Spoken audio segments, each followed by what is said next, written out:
Hello. Tonight, you journey into the cold, gray reality behind the myth of the Viking warrior, a world not of glorious battle but of monotonous, grinding hardship. Before starting this video, which is only for you, relaxing and helping you sleep by clearing your mind, it would be a great support to us if you wrote where and when you watched it in the comments and subscribed. The individual who would eventually find himself on the deck of a longship, navigating the unforgiving expanse of the northern seas, was not a product of specialized training in the modern sense, but was rather the result of a lifetime of conditioning, a slow and methodical hardening of the body and mind that began in early childhood and continued, unabated, through every season of his life. His physiological preparedness was not forged in dedicated training sessions designed to build specific muscle groups or to enhance cardiovascular endurance, but was instead an unavoidable byproduct of the daily, repetitive, and often grueling labor that defined his existence within a society that was fundamentally agrarian and maritime.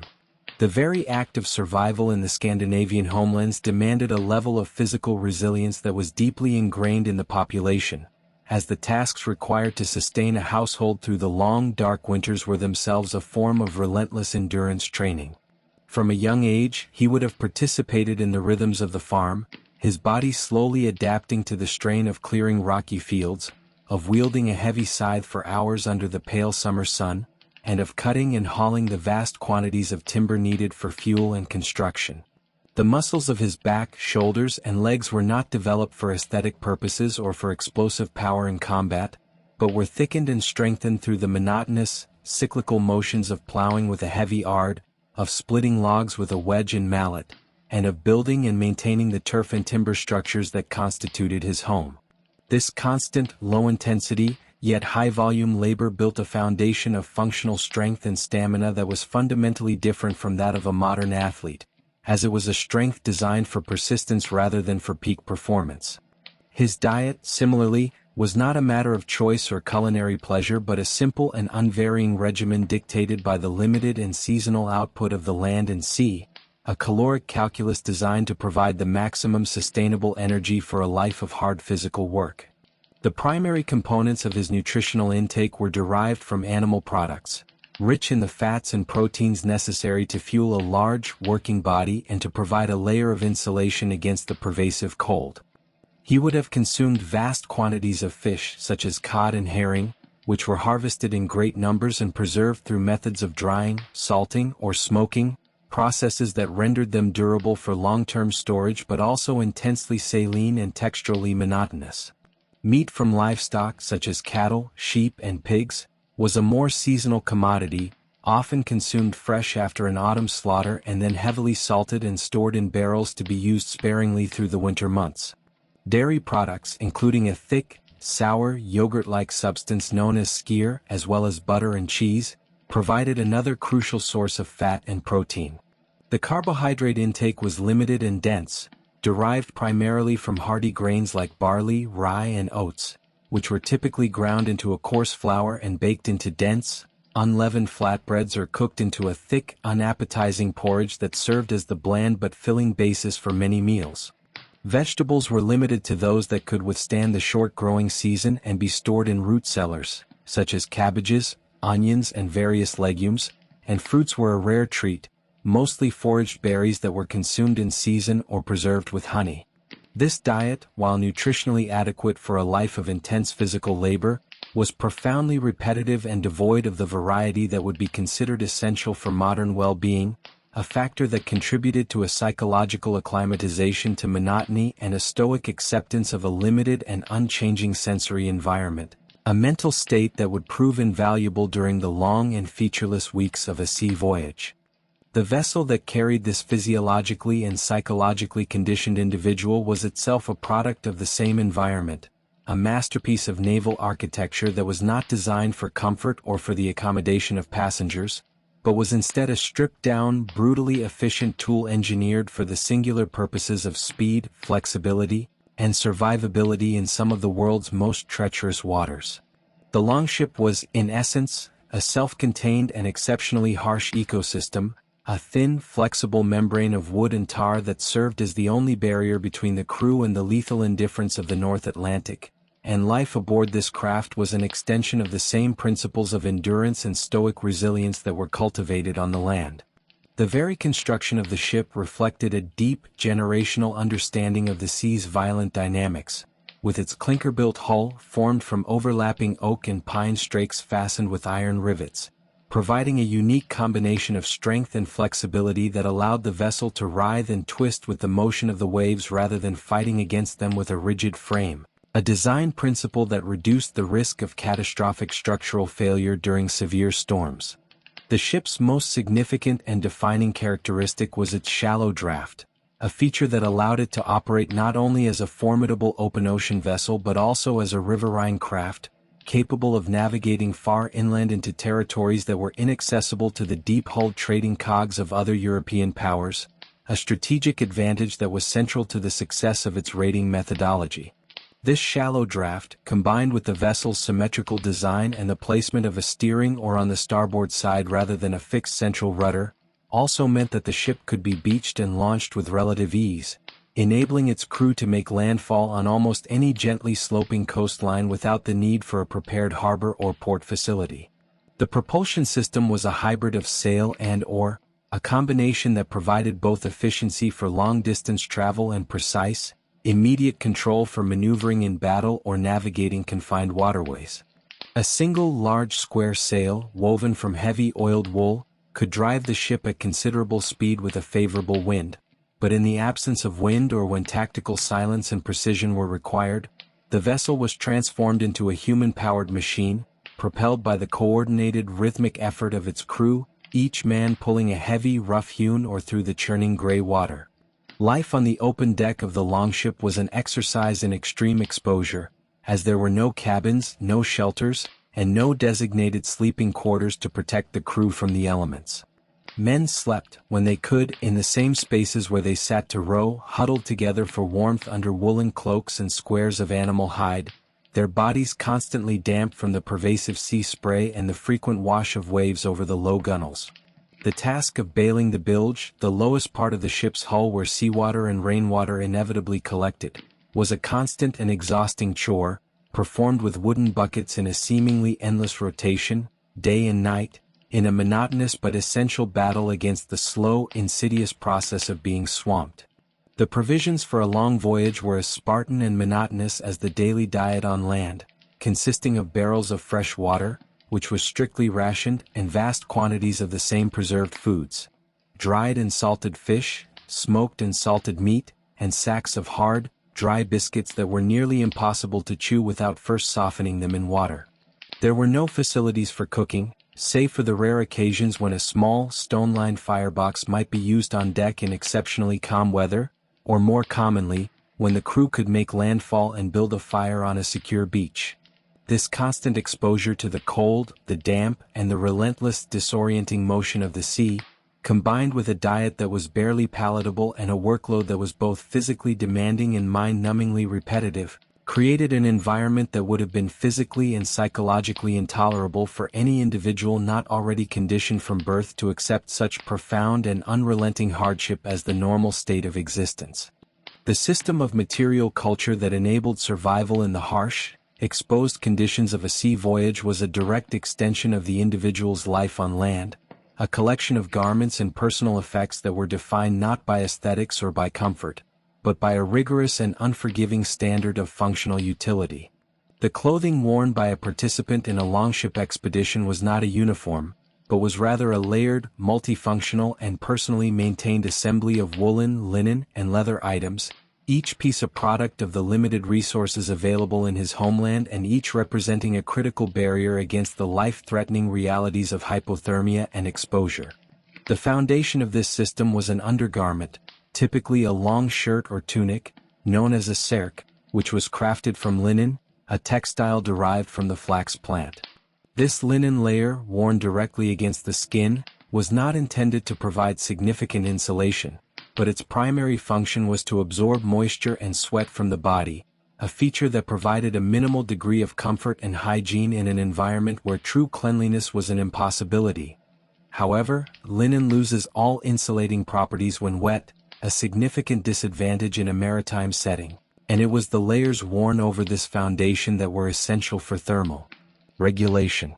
The principal garment was a heavy, long-sleeved tunic called a kirtle, which was almost universally constructed from wool, a material that was central to survival in the northern climates due to its remarkable physical properties. The wool, shorn from the hardy, coarse-fleeced sheep native to the region, was rich in natural lanolin, an oily secretion that provided a significant degree of water resistance, causing light spray and drizzle to beat up and run off the surface of the fabric rather than soaking in immediately. More importantly, wool is capable of retaining a substantial portion of its insulating capacity even when it becomes saturated with water, a unique characteristic that was a critical factor in preventing rapid heat loss from the body during the inevitable soakings from waves or rain. The cut of the tunic was simple and utilitarian, a T-shaped garment that was wide enough to allow for a full range of motion, particularly in the shoulders and arms, which was essential for the arduous task of rowing, and it was long enough to provide protection to the upper legs. Over this woolen tunic and covering the lower body were trousers or breecher, which were also typically made of wool. These could vary in style, from a loose-fitting, almost baggy cut to a more form-fitting shape that was sometimes worn with woolen leg wraps, or winingas, which were long, narrow strips of fabric wound spirally from the ankle to the knee, providing additional warmth, support, and protection against abrasion. The entire ensemble was held together and cinched at the waist by a sturdy leather belt, an item that was far more than a simple accessory, as it served as the primary load-bearing equipment for the individual's most essential personal tools. Attached to this belt would be a small, single-edged utility knife known as a knifer, a ubiquitous and indispensable tool used for a vast array of everyday tasks, including cutting food, mending gear, carving wood, and slicing rope. Also on the belt would be a small leather pouch which might contain a personal fire-starting kit, consisting of a piece of flint, an iron or pyrite striker, and a small amount of dried fungus or other tinder, as well as a whetstone for maintaining the edge of the knife, and perhaps a comb fashioned from bone or antler, an important tool for personal grooming and for removing lice. The outermost layer of this system was the cloak, or felder, a simple but critically important rectangle of heavy, thick-piled wool, often of a size large enough to serve multiple purposes. Worn over the shoulders and fastened at the neck with a simple pin or brooch, the cloak provided an additional layer of insulation and a formidable shield against wind and rain. At night, it became the individual's primary bedding, a heavy blanket under which he could huddle on the open deck of the ship. Footwear consisted of simple, soft-soled turnshoes made of leather, a type of construction where the shoe was sewn together inside out and then turned right side out, leaving only a single neat seam on the interior. While these shoes were flexible and reasonably comfortable, they were in no way waterproof and required constant maintenance, including drying and the application of animal fats to keep the leather supple, and they would wear out with considerable speed, often necessitating that a man carry a spare pair or the materials to repair them. This entire clothing system, from the linen undertunic to the heavy woolen cloak, was heavy, cumbersome, and, once wet, could take days to dry properly, creating a perpetual state of dampness that was simply accepted as a normal condition of life at sea. The constant maintenance of this gear, the darning of woolen socks, the patching of a torn tunic, the oiling of leather shoes, was a monotonous but essential part of the daily routine, another layer of the unending, low-grade labor required to simply persist in such an unforgiving environment.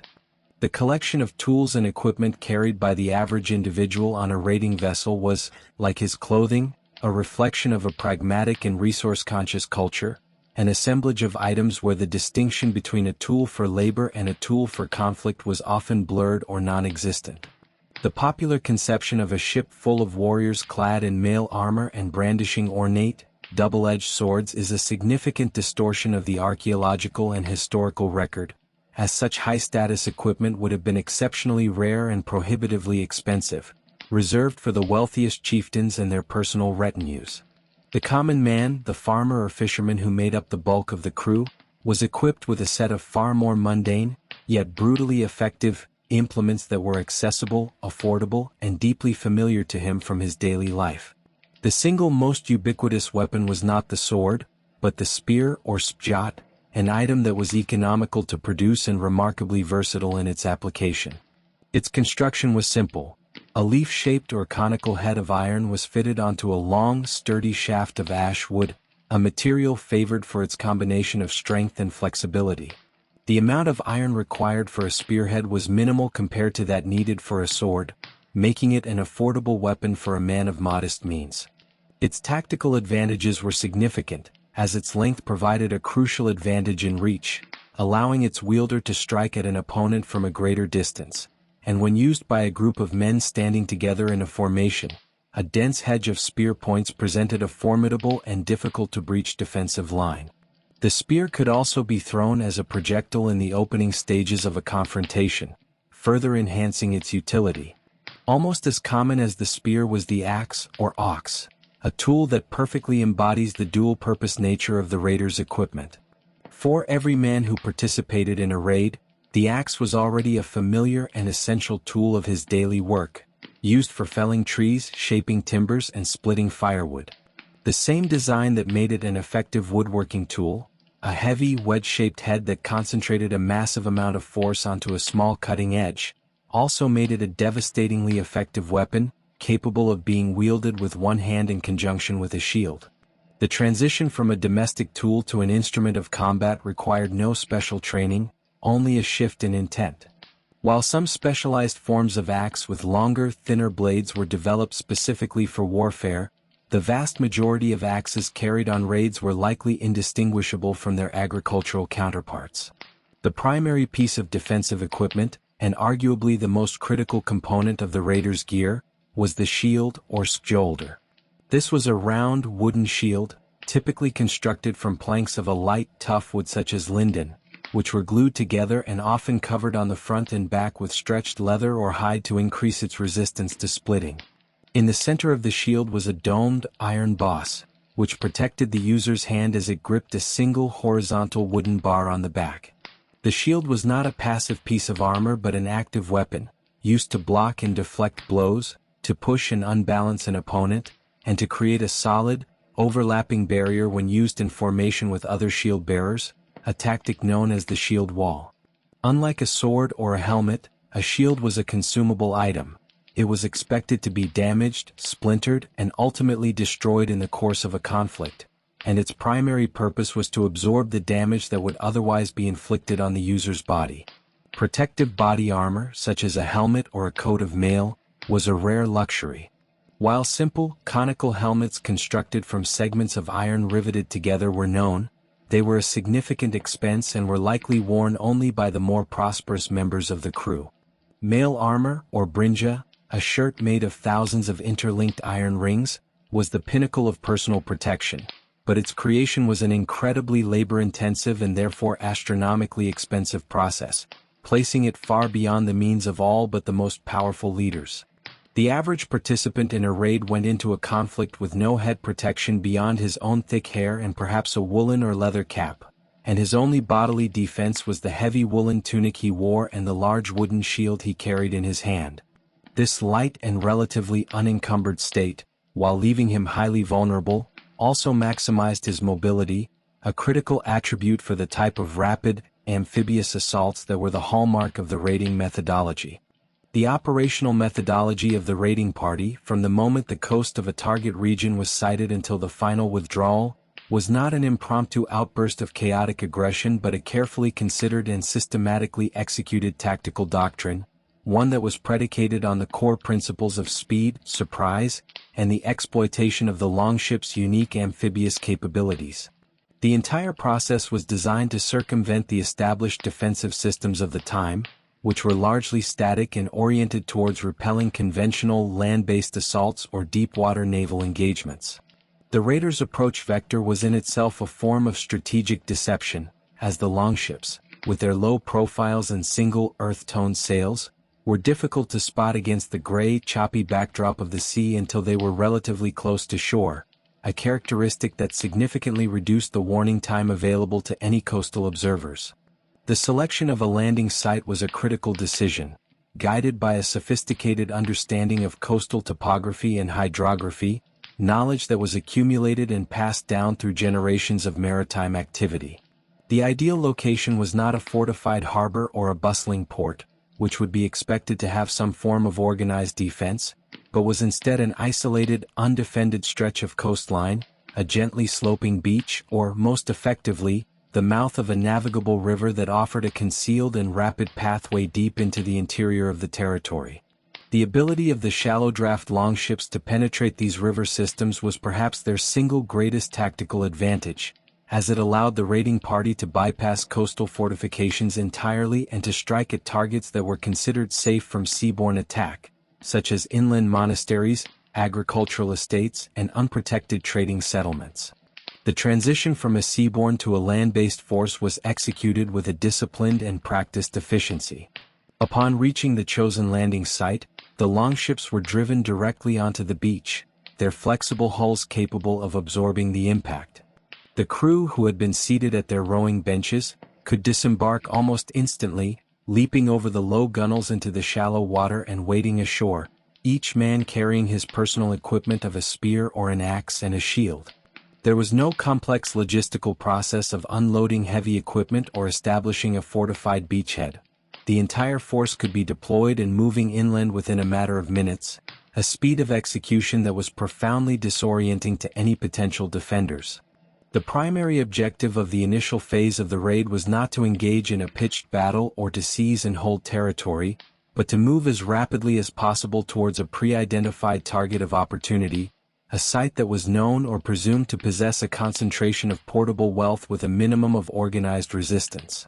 The preferred targets were ecclesiastical sites such as monasteries and churches, which in the early medieval period were the primary repositories of accumulated capital in the form of precious metal objects used for religious services, including chalices, reliquaries, and crucifixes, as well as being centers for the storage of food, livestock, and fine textiles.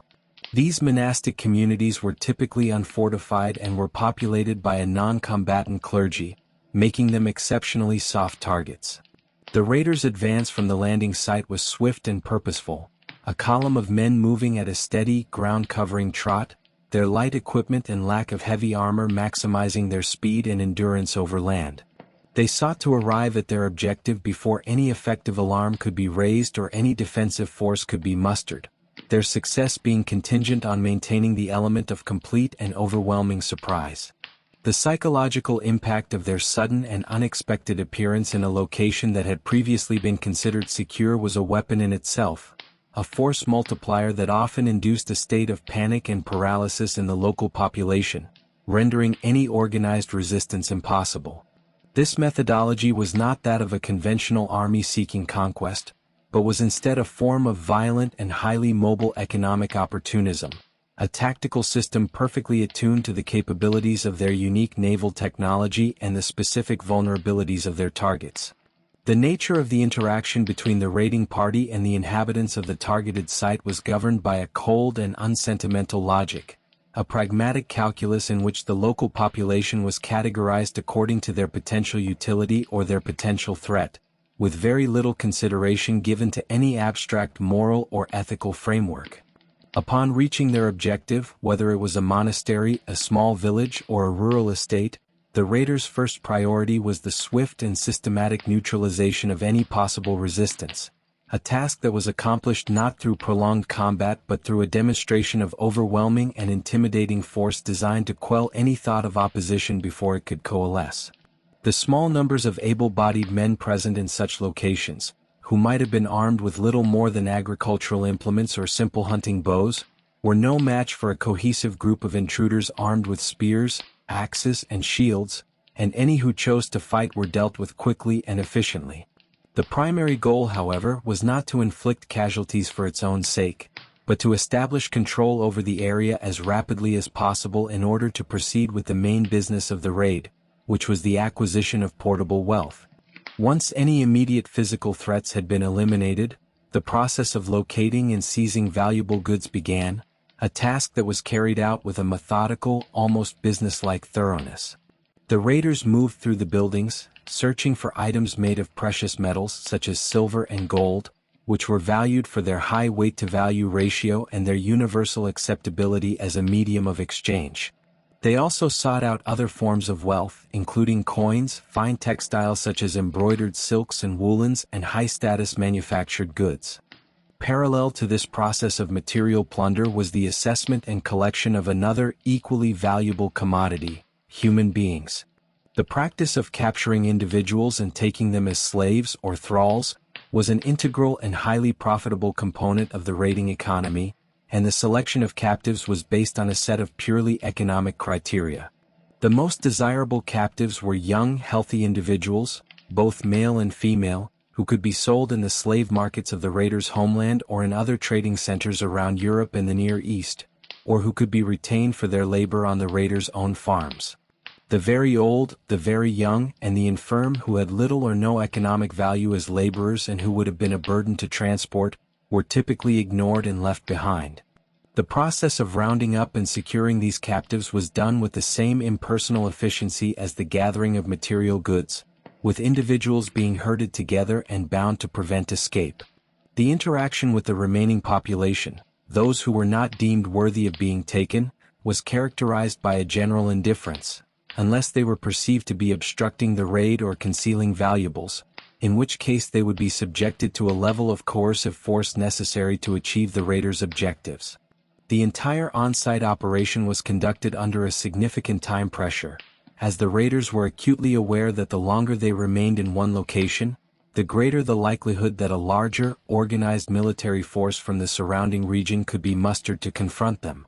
Therefore, the entire process, from the initial assault to the final withdrawal, was typically accomplished within a matter of hours. Having gathered all the plunder and captives they could efficiently transport, the raiders would retreat from the site with the same speed and purpose with which they had arrived, moving back along their path to the beached longships, their tactical discipline remaining intact. The withdrawal was as critical as the advance, a rapid and organized movement designed to ensure they could re-embark and put out to sea before any effective pursuit could be organized, their shallow draft vessels once again providing them with the means to vanish as quickly and mysteriously as they had appeared, leaving behind a community that had been not just materially impoverished, but psychologically shattered by the sudden, violent, and incomprehensible intrusion into their world. The successful execution of a raid, culminating in the swift withdrawal from the target site with plunder and captives, marked the beginning of a new and equally challenging phase of the operation, the return voyage. This journey was, in many ways, a mirror image of the outward trip, involving the same relentless exposure to the elements, the same monotonous diet, and the same grueling labor of sailing and rowing, but it was undertaken with a set of altered and often significantly more complex logistical and psychological variables. The longship, which had been a lean and efficient vessel on the outbound leg, was now a more heavily laden and encumbered craft, its performance characteristics subtly but critically changed by the addition of the raid's proceeds.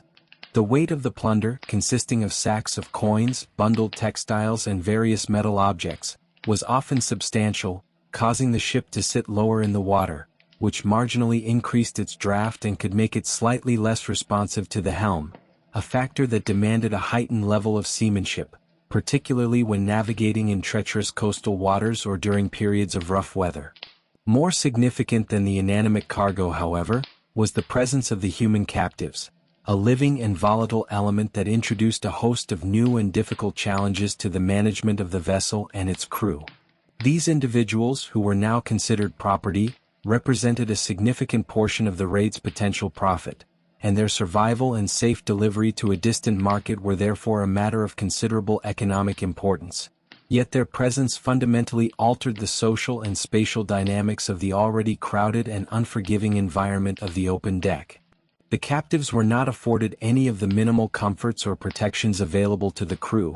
They were, in essence, human cargo, and they were managed with a dispassionate and utilitarian logic designed to maximize their security while minimizing the resources expended on their maintenance.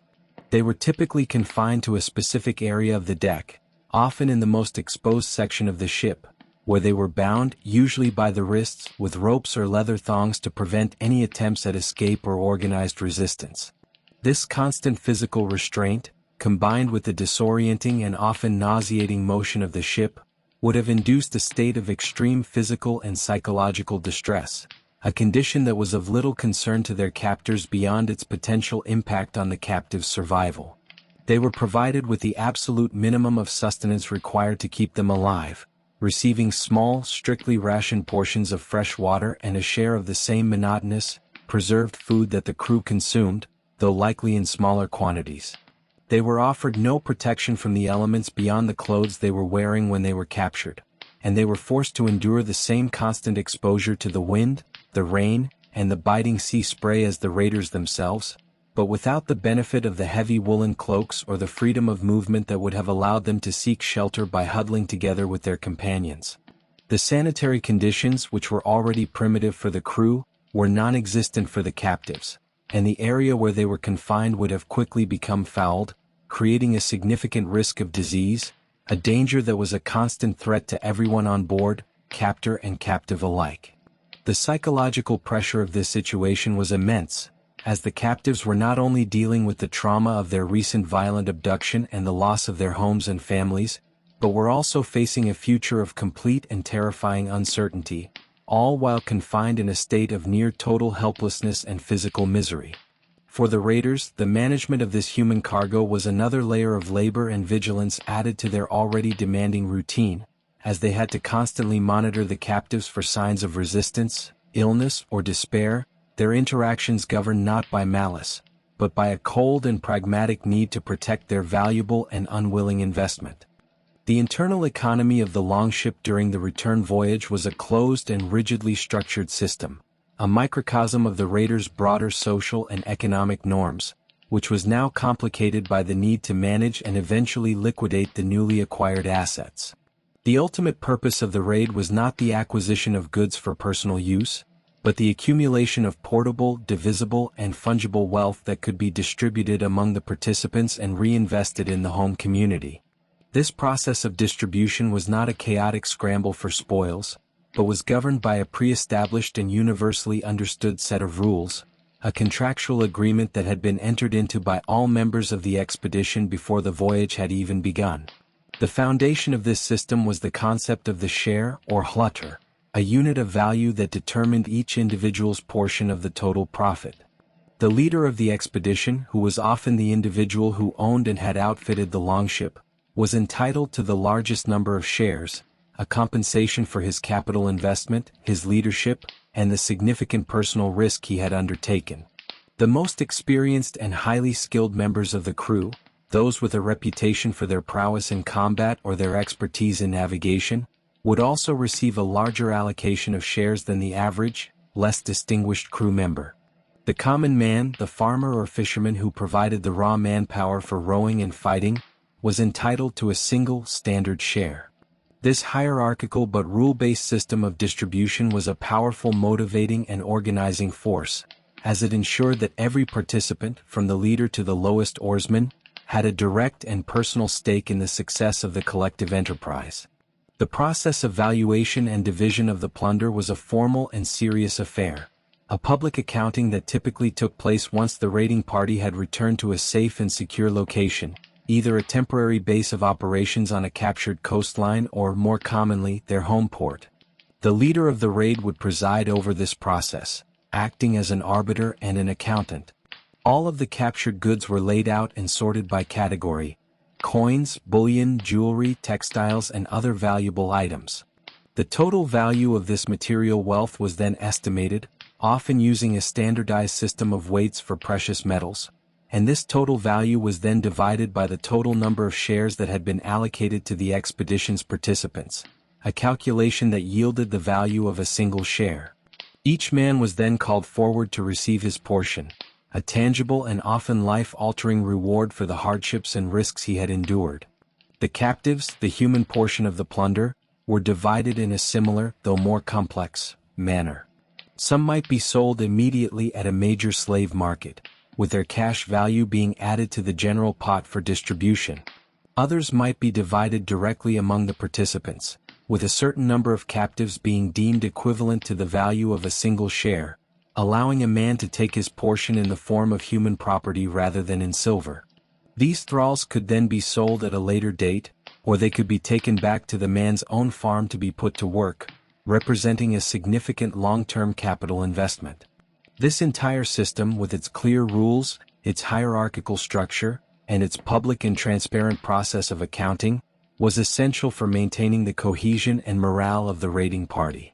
It transformed an act of brutal and opportunistic violence into a structured and predictable business venture, a rational economic activity that, while fraught with immense risk, also offered the potential for a level of wealth and social mobility that was almost impossible to achieve through the ordinary, back-breaking and often marginal existence of subsistence agriculture in their Scandinavian homeland.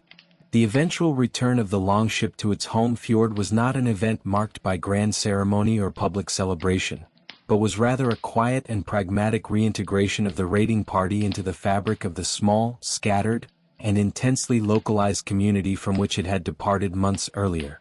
The society to which these men returned was not an urbanized or centralized state, but a collection of largely autonomous agricultural settlements, each centered on a single dominant farmstead or a small cluster of related households, a social landscape that was shaped by the unforgiving topography of the Scandinavian coast, with its deep ice-carved inlets, its steep, forested mountainsides, and its limited pockets of arable land.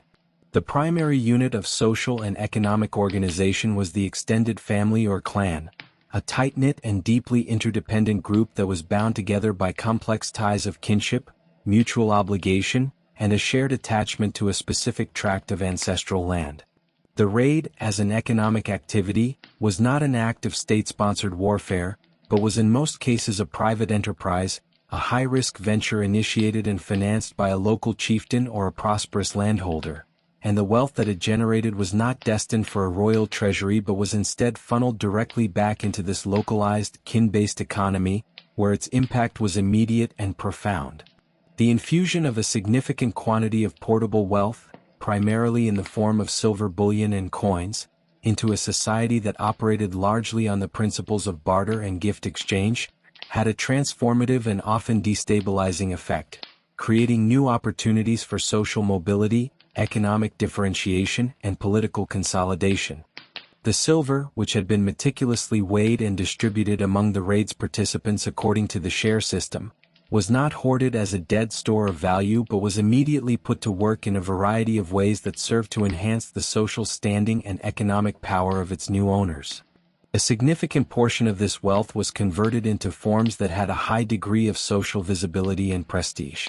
A man who had returned with a substantial profit might commission a local smith to craft ornate jewelry for himself and his wife, such as elaborate silver brooches to fasten their cloaks, heavy, twisted wire arm rings, or intricate pendants, items that served as a constant and public advertisement of his success and his enhanced status within the community. Another portion of the wealth would be used to acquire more land, a commodity that was the ultimate foundation of power and prosperity in this agrarian society, or it would be invested in the acquisition of more livestock, such as cattle and sheep, which were a primary measure of a farm's productivity and a source of food, hides, and wool. The leader of the raid, who had received the largest share of the profits, would use his newfound capital to strengthen his political position by engaging in acts of strategic generosity, a practice that was central to the functioning of the society's power dynamics. He would host great feasts for his neighbors and followers, where he would distribute lavish gifts of food, drink, and valuable objects, such as finely crafted weapons or imported goods. This calculated largesse was not an act of simple charity but a form of social and political investment, as the acceptance of a gift from a chieftain created a powerful, though unwritten, bond of obligation, binding the recipient to the giver in a relationship of loyalty and future support. By skillfully redistributing a portion of his wealth, a successful raiding leader could expand his network of loyal retainers, creating a larger and more formidable war band that would enable him to launch even more ambitious and profitable expeditions in the future, a self-reinforcing cycle of wealth acquisition and political consolidation that was the primary engine of social change in the era. The thralls, the human component of the raid's profit, were also absorbed into this local economy, their unfree labor providing a significant boost to the agricultural productivity of the farmsteads to which they were assigned, freeing up the free men of the household to engage in other activities, including politics, trade, and most importantly, participation in future raids. The long-term and cumulative effects of the raiding economy on the development of the home society were complex and multifaceted, extending far beyond the immediate enrichment of individual participants and the consolidation of power by local chieftains. The constant and predictable influx of foreign goods, raw materials, and new technologies, which arrived in the north not only as plunder but also through the parallel and often intertwined channels of trade that the raiding routes had opened up, acted as a powerful catalyst for economic specialization and technological innovation. The vast quantities of silver that flowed into the Scandinavian world from the raided territories of Western Europe and the great Islamic caliphates of the East created a monetized economy where one had not previously existed, facilitating more complex and long-distance trade relationships and stimulating the growth of specialized market centers. These proto-urban settlements, such as Hedeby in Denmark or Birka in Sweden, emerged at key strategic points along the major sea lanes and became bustling hubs of international commerce, places where the raw materials of the north, such as furs, amber and walrus ivory, were exchanged for the manufactured goods of the south and east, including fine textiles, glass beads, high-quality steel, and pottery. The presence of these vibrant markets created a demand for specialized artisanal skills that could not be met by the traditional, self-sufficient farmstead. A new class of professional craftsmen began to emerge, including blacksmiths who specialized in the production of high-quality weapons and tools, jewelers who worked the imported silver and gold into intricate ornaments, and shipwrights who refined and perfected the design and construction of the longships that were the technological foundation of the entire system. This process of economic specialization was further accelerated by the introduction of new technologies and ideas that were encountered and absorbed during the course of the raids. The raiders were not simply indiscriminate destroyers, they were also keen observers and pragmatic borrowers, quick to recognize and adopt any tool, technique, or organizational model that offered a demonstrable advantage. Their interactions with the more technologically advanced and politically centralized societies of Carolingian Francia and Anglo-Saxon England exposed them to new methods of fortification, new forms of political administration, and new military tactics, elements of which were gradually adapted and incorporated into their own social structures. The need to weigh and measure the vast quantities of silver they acquired led to the widespread adoption of standardized sets of weights and balances, a crucial piece of commercial technology that facilitated fair and predictable trade. The exposure to Christianity, initially through the violent plundering of its monasteries, eventually led to a slow and complex process of religious conversion, a cultural transformation that would have profound and lasting consequences for the development of Scandinavian society, ultimately integrating it more fully into the mainstream of medieval European civilization. The raid, therefore, was not simply a parasitic activity that enriched one society at the expense of another. It was a complex and dynamic process of interaction that, while undeniably brutal and destructive in its immediate application, also served as a powerful and transformative engine of change, one that fundamentally reshaped the economic, political, and cultural landscape of the Scandinavian world itself, propelling it from a collection of small, isolated, and technologically stagnant tribal societies into a major and formidable force on the European stage. The wealth and the knowledge gained through the violent and risky enterprise of the raid were the very catalysts that drove the long and complex process of state formation, urbanization, and cultural integration that would eventually bring the Viking Age to a close. The archaeological record, a silent and fragmented testament to the material realities of the past, offers a dispassionate and often profoundly mundane counterpoint to the dramatic narratives of longship voyages and the influx of foreign silver. An examination of the excavated remains of a typical farmstead from the period reveals a world that was defined not by the exotic or the exceptional, but by the relentless and repetitive cycles of agricultural labor and domestic production. A life that for the vast majority of the population, including the women, the children, the elderly, and the unfree thralls, was almost entirely untouched by the direct experience of the raid itself. The focal point of this world was the longhouse, a large, multipurpose dwelling that served as the primary architectural and social unit of the society. These structures, often measuring 50 to over 200 feet in length, were sophisticated works of timber and turf engineering, designed to withstand the harsh northern climate and to accommodate not only the extended human family but also their most valuable livestock under a single, continuous roof. The construction was based on a series of massive, earth-fast wooden posts that supported a high, steeply pitched roof, which was typically covered with a thick, insulating layer of birch bark topped with sod, a living material that provided excellent protection against both the winter cold and the summer heat. The walls were usually of wattle and daub, a composite material made from a woven lattice of wooden strips packed with a mixture of clay, soil, and animal dung, or they were constructed from horizontally laid timbers. The interior of the longhouse was typically a single long and cavernous space, dimly lit by the faint daylight that filtered through a few small, unglazed openings in the walls and by the smoky, flickering light of a central hearth, or a series of hearths, that ran down the long axis of the building. The air within this space would have been perpetually thick with wood smoke, as the smoke from the fires was vented not through a formal chimney but simply allowed to find its way out through a smoke hole in the roof, a design that conserved heat but created a constantly hazy and acrid atmosphere that would have led to chronic respiratory ailments. The interior space of the longhouse was functionally divided, without the use of permanent partitions, into distinct zones for human living and for the housing of animals. The human occupants lived in the central part of the building on either side of the long hearth, their lives unfolding in this communal, semi-public space. Along the interior of the long walls were raised, earth-filled wooden platforms that served as the primary furniture of the house, functioning as benches for sitting and working during the day and as sleeping platforms at night. These benches would have been covered with animal hides, furs, and woolen textiles to provide a minimal degree of comfort and insulation from the cold earth beneath. The division of the household's population was often marked by these platforms, with the head of the household and his immediate family occupying the most desirable and warmest section near the center of the hearth, while other relatives, retainers, and free laborers occupied the spaces further down. One end of the longhouse was typically partitioned off to serve as a byre, a shelter for the farm's most important livestock, particularly the cattle, during the harsh winter months.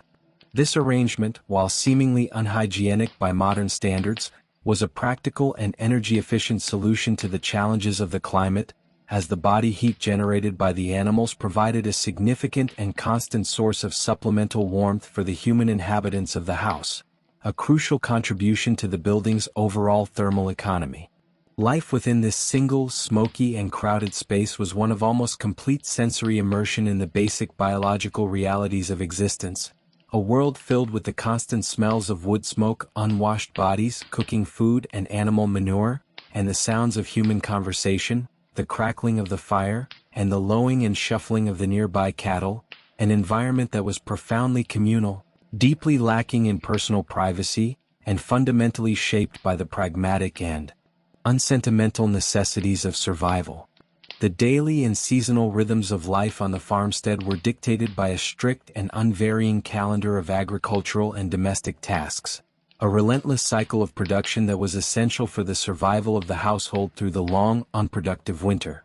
The vast majority of the labor was performed by the women of the household, a segment of the population whose contributions, while less dramatic and visible in the historical sagas than the exploits of the male raiders, were the absolute and non-negotiable foundation of the entire society. Their work began before sunrise and ended long after sunset, a continuous sequence of physically demanding and often monotonous chores.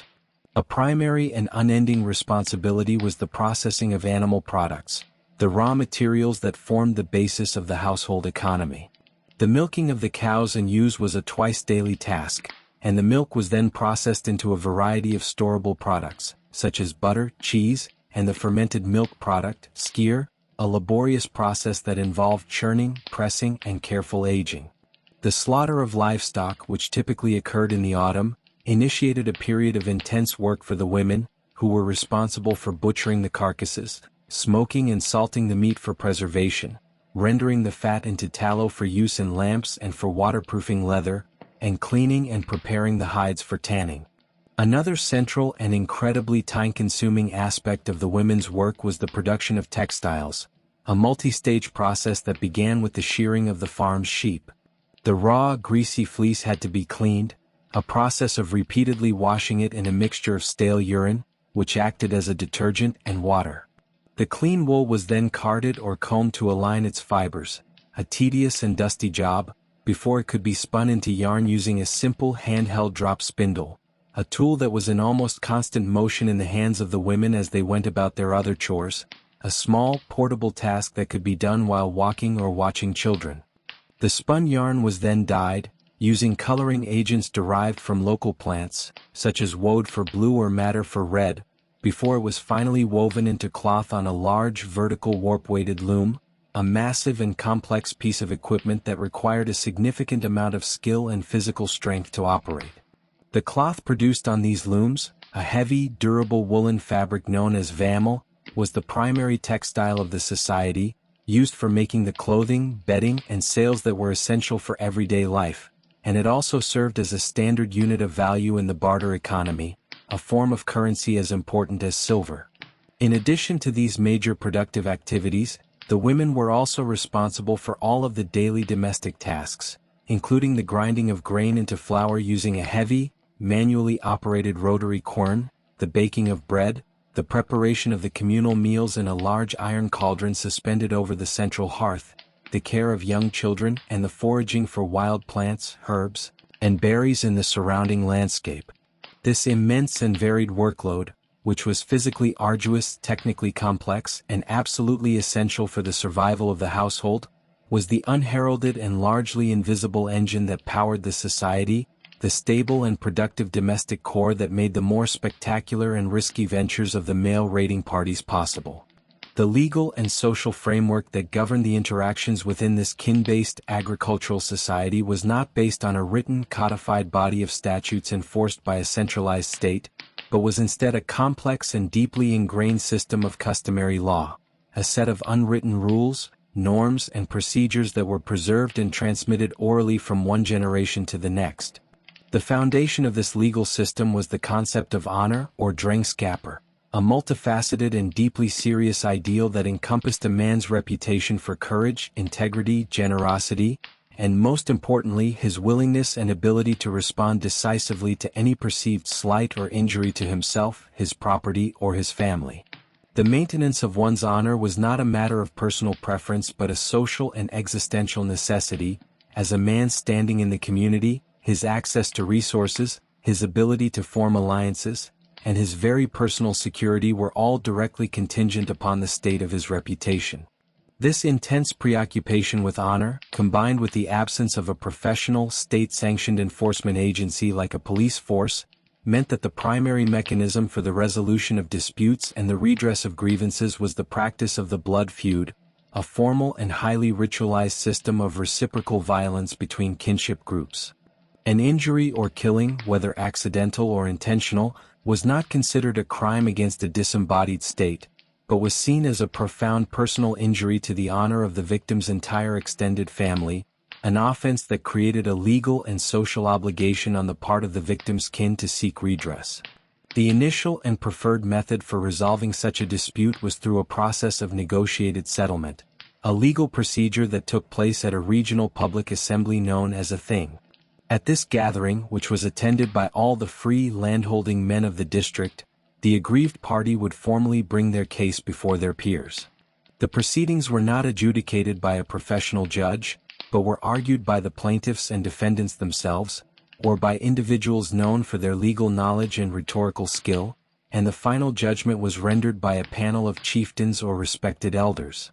The primary goal of this process was not to determine guilt or innocence in the modern sense, but to arrive at a mutually acceptable financial compensation, a payment known as wergild, which was intended to restore the balance of honor between the two families and to avert the outbreak of open violence.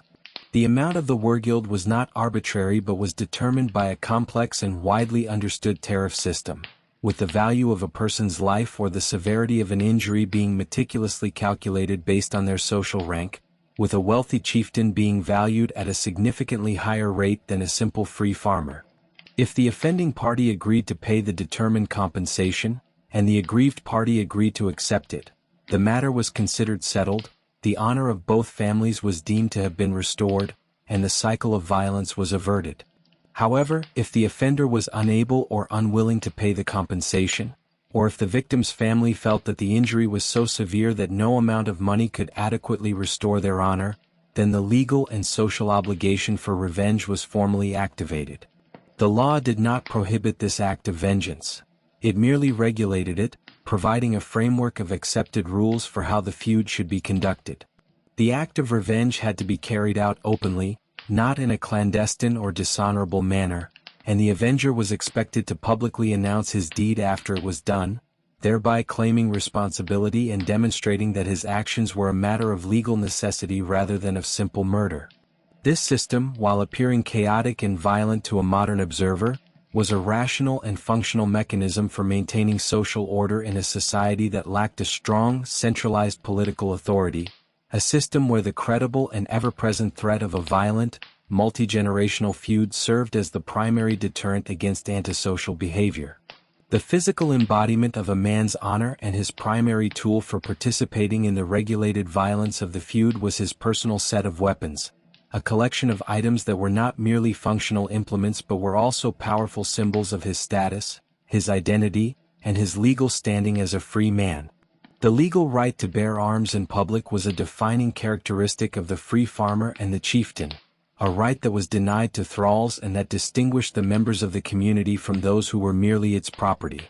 This intimate connection between weaponry and personal identity meant that the weapons themselves were often treated with a reverence that bordered on the personal, and a man's finest weapons were among his most treasured possessions, items that were carefully maintained, often given personal names, and sometimes passed down through generations as family heirlooms, accumulating a history and a reputation of their own.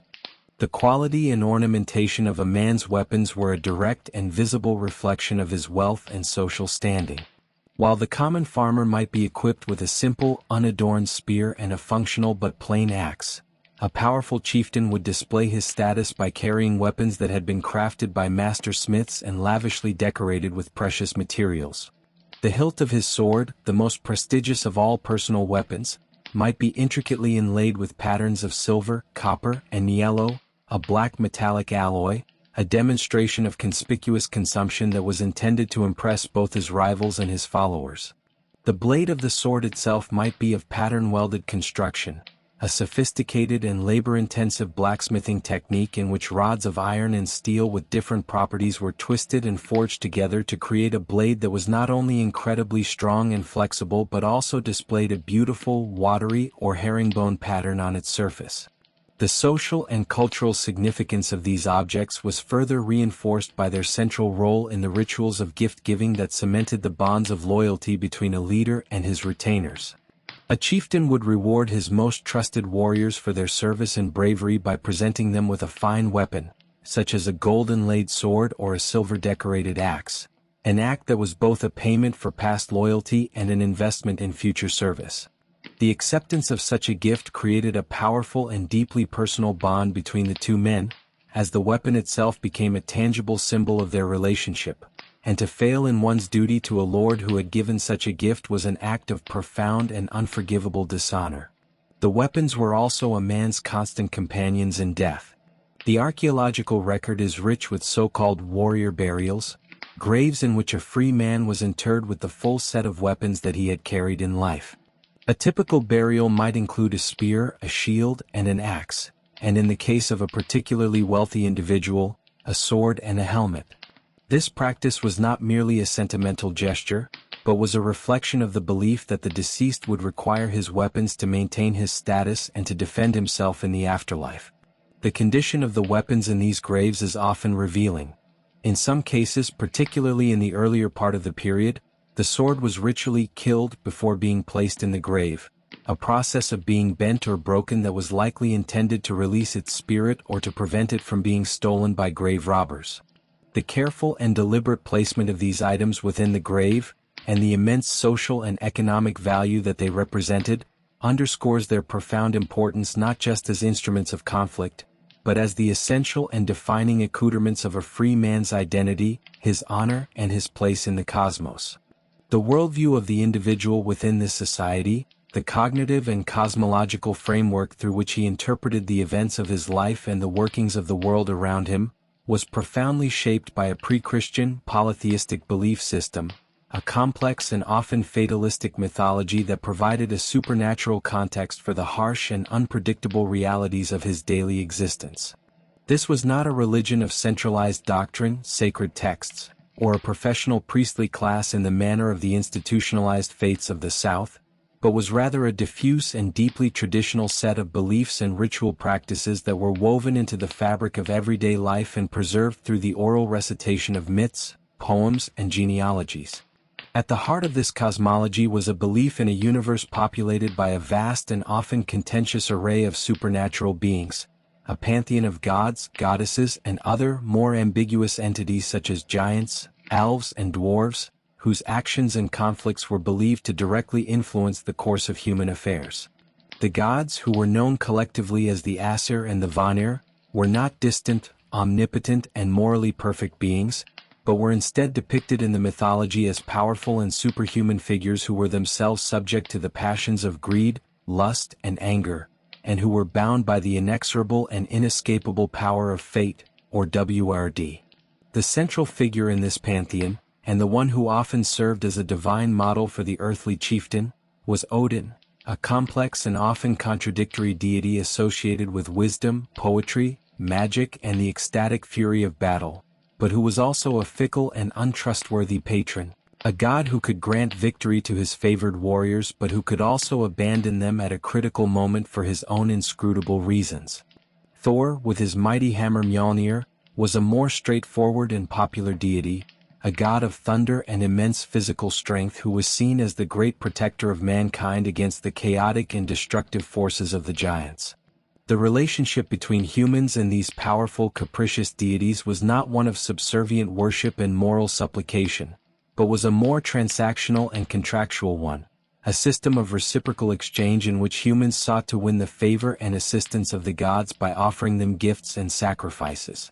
These rituals, which were known as blot, were communal events that took place at specific, auspicious times of the year, often corresponding to the major turning points of the agricultural calendar, such as midwinter or the beginning of summer. The blot was typically presided over by the local chieftain or the head of a prominent family, who acted as a kind of ad hoc priest for his community, and the central act of the ritual was the sacrifice of an animal, often a horse, a pig, or an ox. The blood of the sacrificed animal was collected in a ceremonial bowl and was then sprinkled with a bundle of twigs onto the participants and onto the walls of the sacred space, which might be a specially constructed wooden temple or, more simply, a sacred grove of trees or a prominent natural rock formation. The meat of the animal was then cooked and consumed by the community in a great communal feast, a meal that was understood to be shared with the gods, thereby renewing and strengthening the bond between the human and divine realms. Through these acts of sacrifice, the community sought to secure the essential conditions for their survival: a bountiful harvest, the fertility of their livestock, and for those who participated in them, success and good fortune in their raiding ventures. This worldview, with its emphasis on fate and its pantheon of powerful but morally ambiguous and often unreliable gods, fostered a psychological disposition that was characterized by a stoic and fatalistic acceptance of hardship and a belief that a man's ultimate worth was to be found not in a long and peaceful life, but in the manner in which he faced his predetermined destiny and the reputation for courage and honor that he left behind after his death. The ultimate and most highly esteemed expression of this fatalistic worldview was the concept of the good death, a culturally constructed ideal that valued a heroic and memorable demise, particularly in battle, over a long life that ended in the quiet, ignominious decline of old age and sickness. The mythology provided a powerful and alluring vision of the afterlife that was available to those who met this specific and demanding criterion. The sagas and Eddic poems describe Valhalla, the great hall of the god Odin, as the posthumous destination for the souls of elite warriors who had been slain on the battlefield. Here, these chosen champions, known as the Einherjar, would spend their days engaged in glorious and joyful combat with one another, their wounds magically healing at the end of each day, and their nights in feasting and drinking in the company of the god himself, all in preparation for the final, cataclysmic battle of Ragnarok, where they would fight and die alongside the gods in their ultimate confrontation with the forces of chaos. The prospect of being chosen to enter this exclusive warrior paradise was a powerful motivating force, a supernatural incentive that encouraged a reckless and almost joyful acceptance of the risks of combat. To die with a weapon in one's hand was not seen as a failure or a tragedy, but as the fulfillment of a warrior's highest aspiration, a final and definitive confirmation of his honor and his worthiness. This culturally ingrained ideology of the heroic death had a profound and direct impact on the tactical behavior of the raiders in a conflict situation. It fostered a mindset that valued aggressive, offensive action over a more cautious, defensive posture, and it encouraged individual acts of conspicuous bravery, as a man sought to distinguish himself in the eyes of his comrades and, potentially, in the eyes of the Valkyries, the mythical female figures who were said to choose the slain for Odin. This idealization of the warrior's death stood in stark contrast to the bleak and uninviting vision of the afterlife that was believed to await the vast majority of the population, those who died of natural causes, of sickness, or of old age, a fate that was pejoratively referred to as a straw death, a reference to the straw-filled mattresses on which they would have passed away. The souls of these individuals were not destined for the glorious feasts of Valhalla, but were instead believed to travel to a gloomy and shadowy underworld known as Hell, a cold and misty realm presided over by a goddess of the same name. Hell was not a place of active punishment or torment in the manner of the Christian hell, but was rather a place of profound and eternal monotony, a gray and joyless existence that was, in essence, a dreary and unending continuation of the more mundane and unheroic aspects of life on earth.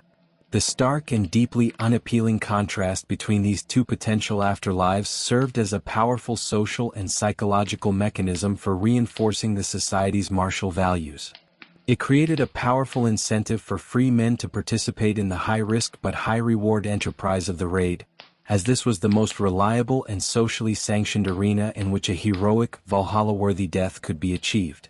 The fear that motivated the individual was not the fear of death itself, but the fear of a meaningless and dishonorable death, a quiet and unremembered passing that would lead only to the shadowy and undesirable eternity of hell. This eschatological framework, with its clear and dramatic division of the potential fates of the soul, was a fundamental component of the cultural software that produced the Raider, a belief system that transformed the terrifying and brutal reality of combat into a rational and even desirable existential choice.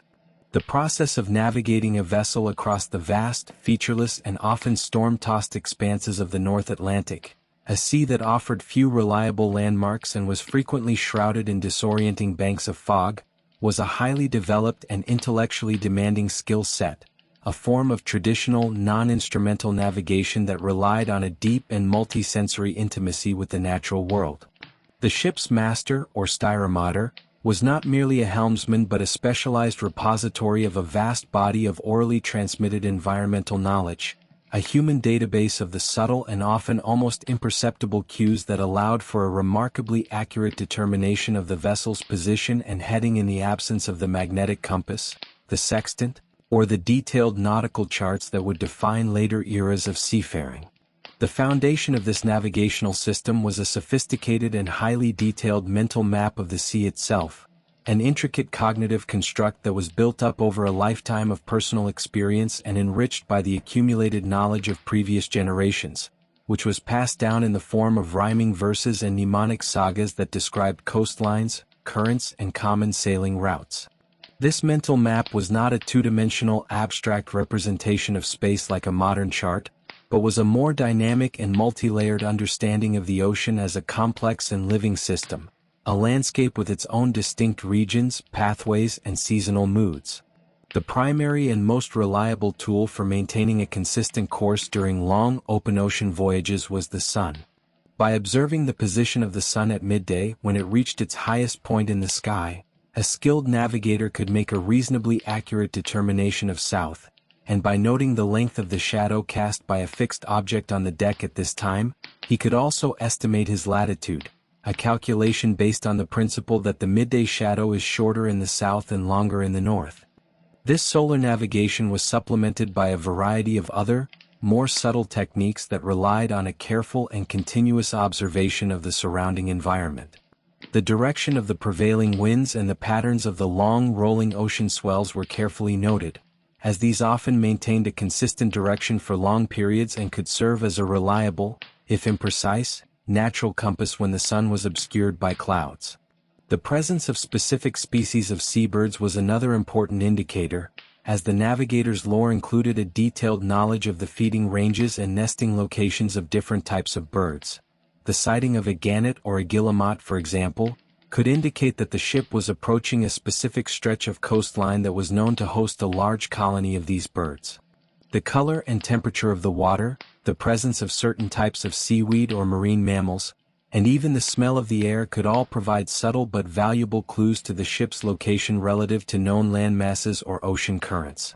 On the frequent occasions when the sky was completely overcast for days at a time, a condition that rendered solar navigation impossible, the navigator's task became exponentially more difficult, and it was in these situations that the more esoteric and less reliable methods might have been employed.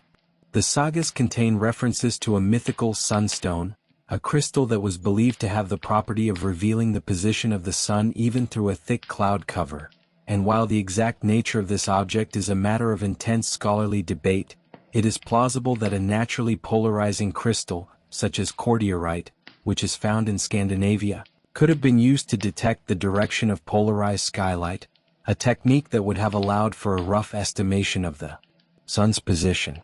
At night, in clear weather, the stars provided another set of navigational aids, with the North Star or Lyrsjarna, leading star, serving as a fixed and reliable indicator of north, allowing the navigator to maintain his course through the hours of darkness. This entire system was not a science of precise mathematical calculation, but was an art of continuous holistic observation and probabilistic inference, a deeply intuitive and experience-based practice that was as much a part of the raider's cultural toolkit as his axe or his shield. The physical and psychological health of the crew during a long and arduous sea voyage was a matter of constant and pragmatic concern, a critical logistical variable that could determine the success or failure of the entire expedition. The longship was an environment that was inherently hostile to human well-being, a place of constant stress, deprivation, and exposure that systematically attacked the body and the mind, and the ability of the crew to simply endure these conditions was a testament to their extraordinary physical resilience and their culturally ingrained stoicism. The most pervasive and unavoidable physical challenge was the constant, inescapable dampness. The combination of sea spray, rain, and the water that was shipped over the low gunnels in rough weather meant that the crew's heavy woolen clothing was in a perpetual state of saturation, a condition that, when combined with the cold ambient temperatures of the northern seas, created a constant and significant risk of hypothermia. The body's struggle to maintain its core temperature in these conditions was a massive and continuous drain on its energy reserves, a silent and invisible form of attrition that contributed to the crew's progressive exhaustion.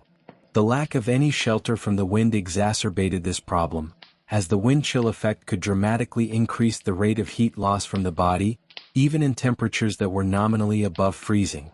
The only source of warmth was the friction of rowing and the shared body heat of the crew as they huddled together to sleep on the open deck, a minimal and often inadequate defense against the relentless cold. The diet on board the vessel, while calorically dense and sufficient to fuel the hard labor of rowing, was a nutritional wasteland from the perspective of modern science, a monotonous and unbalanced regimen that was almost completely devoid of the essential micronutrients found in fresh fruits and vegetables. The long-term consequences of this dietary deficiency were inevitable, with the most common and debilitating ailment being scurvy, the same disease that plagued the pioneer settlement. The gradual onset of this condition, with its symptoms of lethargy, joint pain, and bleeding gums, would have been a familiar and accepted part of a long voyage, a slow and invisible sapping of the crew's strength and morale that was simply endured as another of the unavoidable hardships of life at sea. The cramped and unhygienic conditions on the deck of the ship, where a large number of men lived in close and constant physical contact for weeks or months at a time, created an ideal environment for the rapid transmission of infectious diseases. A simple respiratory infection brought on board by one man could quickly spread through the entire crew, and with no medical knowledge beyond a few simple herbal remedies and no possibility of isolating the sick, Such an outbreak could have a devastating impact on the operational capacity of the vessel. The psychological stresses of the voyage were as profound as the physical ones. The combination of chronic sleep deprivation, the sensory monotony of the endless gray sea and sky, the constant disorienting motion of the ship, and the ever-present low-grade fear of a sudden storm or a catastrophic navigational error, would have created a state of intense and sustained mental fatigue. The social environment, while founded on the camaraderie of the shared enterprise, was also one of zero personal space and a complete lack of privacy, a condition that, when combined with the physical misery and the psychological stress, could easily lead to interpersonal friction and conflict. The ability of the crew to function effectively as a cohesive unit under these profoundly degrading conditions was not an accident, but was the result of a ruthless process of self-selection, in which only the most physically robust and psychologically resilient individuals would have chosen to participate in such a venture, and it was a product of the deep cultural conditioning that taught them to accept such extreme hardship with an impassive and fatalistic resolve. The eventual decline of the raiding phenomenon, a complex and gradual process of transformation that unfolded over a period of several generations, was not the result of a single decisive military defeat or a sudden moral awakening, but was instead a consequence of a slow and fundamental restructuring of the political, economic, and social landscapes of both the Scandinavian homelands and the targeted territories of Western Europe. The very success of the raiding methodology contained the seeds of its own obsolescence, as the societies that had initially been so vulnerable to the hit-and-run tactics of the longships began a slow and painful process of adaptation, developing new and more effective defensive strategies that gradually raised the costs and lowered the profits of the raiding enterprise. In kingdoms such as Anglo-Saxon England under the leadership of figures like Alfred the Great, and in the fractured remnants of the Carolingian Empire, a series of military and administrative reforms were implemented that were specifically designed to counter the unique threat posed by the seaborne raiders. A system of fortified towns, or buzz, was established at strategic points along coastlines and navigable rivers, creating a network of defensive strongholds that could serve as places of refuge for the local population and as bases from which a rapid response military force could be deployed. The kings and powerful regional lords also began to invest in the creation of their own naval forces, building fleets of ships, some of which were based on the superior design of the longship itself, which could be used to intercept and engage the raiders at sea, before they had a chance to make landfall. These military adaptations, combined with a more organized and centralized system for mustering local armies, meant that the raiders could no longer count on the element of surprise or the guarantee of a swift and unopposed withdrawal, a shift in the strategic calculus that made the traditional form of opportunistic, small-scale raiding an increasingly risky and unprofitable venture.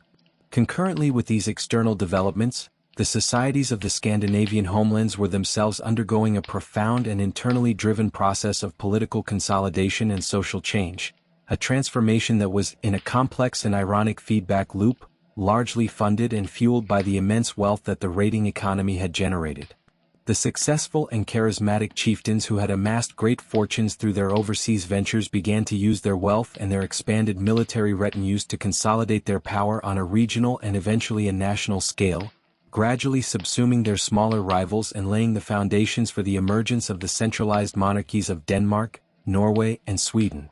As these nascent kingdoms began to coalesce, the nature of organized violence itself began to change. The private, entrepreneurial raid, initiated by a local chieftain for his own personal enrichment, was slowly supplanted by a more organized and state-directed form of warfare, with the king now claiming a monopoly on the legitimate use of military force. The great armies of the later part of the era, such as the one that conquered England in the 11th century, were not the ad hoc assemblies of farmer warriors that had characterized the earlier raids, but were large, royal-led armies engaged in a more conventional form of dynastic and territorial conquest. This process of state formation also created new and more stable avenues for the acquisition of wealth and status within the home society, such as service in the king's court or the administration of royal lands, which provided an alternative to the high-risk gamble of the overseas raid. Furthermore, the slow but steady process of Christianization, which was often actively promoted by these newly powerful kings as a means of legitimizing their rule and integrating their kingdoms into the broader political and cultural framework of Christian Europe, introduced a new ethical and moral system that was fundamentally at odds with the pagan, martial values that had underpinned the raiding ethos. The final and perhaps most decisive factor in the winding down of the traditional raiding age was the full integration of the Scandinavian world into the burgeoning commercial networks of medieval Europe, a process that the raiders themselves had ironically done so much to pioneer and stimulate. The initial relationship of violent, extractive plunder gradually and unevenly evolved into a more complex and ultimately more profitable relationship based on peaceful trade and colonization. The same sea lanes that had once been the pathways for longships bent on destruction became the arteries of a vibrant and expanding commercial system, and the same individuals who had once been raiders reinvented themselves as long-distance merchants, their unparalleled maritime skills and their intimate knowledge of the coastlines of Europe now being applied to the more mundane but ultimately more sustainable business of buying and selling goods. The settlements that had been established by the raiders in their conquered territories, in places like Normandy in France, the Danelaw in England, and the territories around Dublin in Ireland, slowly transitioned from being predatory military bases into becoming thriving and productive agricultural colonies and dynamic urban trading centers. The descendants of the first generation of raiders in these lands gradually assimilated into the local populations, adopting their language, their religion, and their customs, and in the process becoming indistinguishable from their neighbors, their unique and disruptive identity as foreign intruders slowly fading into the complex tapestry of the local culture. The longship, the supreme technological and symbolic icon of the age, was itself gradually superseded by new and more specialized types of vessels, such as the deep-drafted high-sided cog, a ship that was slower and less maneuverable than the longship but was far more efficient at carrying large quantities of bulk cargo, a design that was perfectly suited to the new economic realities of peaceful commerce. The end of the raiding age, therefore, was not a sudden and dramatic event, but a slow and multifaceted process of evolution, a gradual adaptation to a changing world in which the old, brutal, but brutally effective methodology of the raid had simply ceased to be the most rational or profitable strategy for survival and prosperity. The energy and the ambition that had once driven men to risk their lives on the gray northern seas for a share of plundered silver was now being channeled into the more patient and constructive, but equally demanding tasks of state-building, commercial enterprise, and agricultural expansion. As the weight of sleep slowly closes your eyelids, let your imagination wander through the ages in your dreams. If you enjoyed the video, I invite you to like it. There are more boring history stories to help you fall asleep. See you at bedtime. Goodbye.